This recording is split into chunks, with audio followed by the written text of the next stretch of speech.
예수님을 정확하게 아는 자가 되어야 합니다.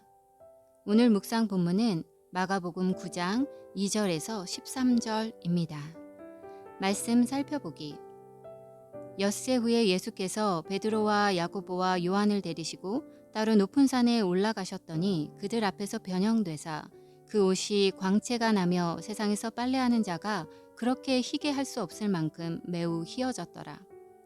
이에 엘리야가 모세와 함께 그들에게 나타나 예수와 더불어 말하거늘 베드로가 예수께 고하되 라삐여 우리가 여기 있는 것이 좋사오니 우리가 초막 셋을 짓되 하나는 주를 위하여 하나는 모세를 위하여 하나는 엘리야를 위하여 하사이다 하니 이는 그들이 몹시 무서워하므로 그가 무슨 말을 할지 알지 못함이더라. 마침 구름이 와서 그들을 덮으며 구름 속에서 소리가 나되 이는 내 사랑하는 아들이니 너희는 그의 말을 들으라 하는지라. 문득 들러보니 아무도 보이지 아니하고 오직 예수와 자기들 뿐이었더라. 그들이 산에서 내려올 때에 예수께서 경고하시되 인자가 죽은 자 가운데서 살아날 때까지는 본 것을 아무에게도 이르지 말라 하시니 그들이 이 말씀을 마음에 두며 서로 문의하되 죽은 자 가운데서 살아나는 것이 무엇일까 하고 이에 예수께 묻자와 이르되 어찌하여 서기관들이 엘리야가 먼저 와야 하리라 하나이까? 이르시되 엘리야가 과연 먼저 와서 모든 것을 회복하거니와 어찌 인자에 대하여 기록하기를 많은 고난을 받고 멸시를 당하리라 하였느냐. 그러나 내가 너희에게 이르노니 엘리야가 왔으되 기록된 바와 같이 사람들이 함부로 대우하였느니라 하시니라. 오늘의 팁. 복음서 저자는 예수님을 모세와 엘리야와 같은 선지자로 소개하고 있습니다. 모세와 엘리야 그리고 예수님 모두 하나님의 음성을 들었고 좋은 환경, 승리하는 상황에서 어려운 환경, 광야로 나아갔습니다. 광야나 산에서 부름을 받았고 40일 밤과 낮을 통과하며 모습이 변형되었습니다. 사명과 정체성을 모두 받으신 분들입니다. 말씀 이해하기. 오늘 본문에는 예수님이 높은 산에서 모습이 변하여 모세와 엘리야를 만난 사건이 나옵니다. 이 사건은 예수님께서 바로 구약에서 예언된 메시아이심을 보여줍니다. 예수님이 메시아인 첫 번째 증거는 예수님과 모세, 엘리야의 만남입니다.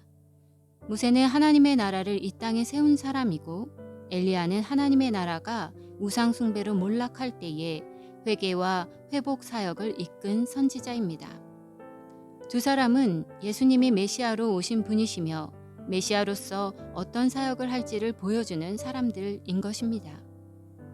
예수님은 모세와 엘리야 같은 사역자로 하나님 나라를 회복하고 건설하는 분이십니다. 예수님이 메시아인 증거 두 번째는 이는 내 사랑하는 아들이라는 하늘의 소리입니다. 이사야 42장 1절에서 예언했던 메시아의 모습입니다. 이사야 49장과 50장, 52장과 53장을 보면 이 예언된 메시아가 세상을 구원하는 방식은 바로 고난을 받는 것임을 알 수 있습니다. 그러나 제자들과 사람들은 이 메시아의 비밀을 이해하지 못합니다. 모습이 변하여 모세와 엘리야를 만나는 예수님을 본 베드로는 몹시 두려워하며 초막셋을 지으려 합니다. 초막절 절기를 재현하려는 것입니다. 스가랴가 메시아가 오실 때에 초막절 축제가 있을 것이라 예언했기 때문입니다.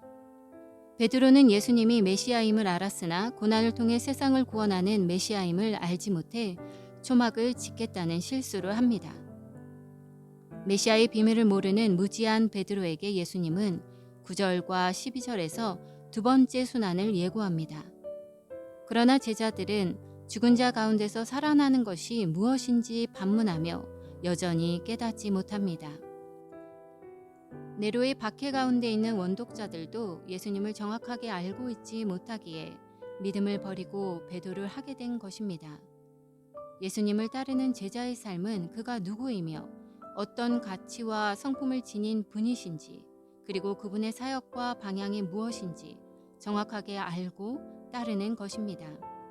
예수님을 정확하게 아는 자가 진정한 제자입니다. 말씀 따라 살아가기.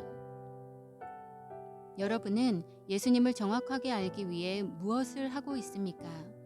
예수님을 잘 아는 제자로 살기 위해 우리가 해야 할 일은 무엇인지 기록하고 그대로 실천합시다.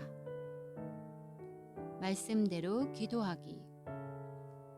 오늘은 그리스도인들이 하나님과 예수님의 가치와 성품을 알고 온전히 따르는 자들이 되어 세상에서 빛과 소금의 역할을 잘 감당하도록 함께 기도합시다.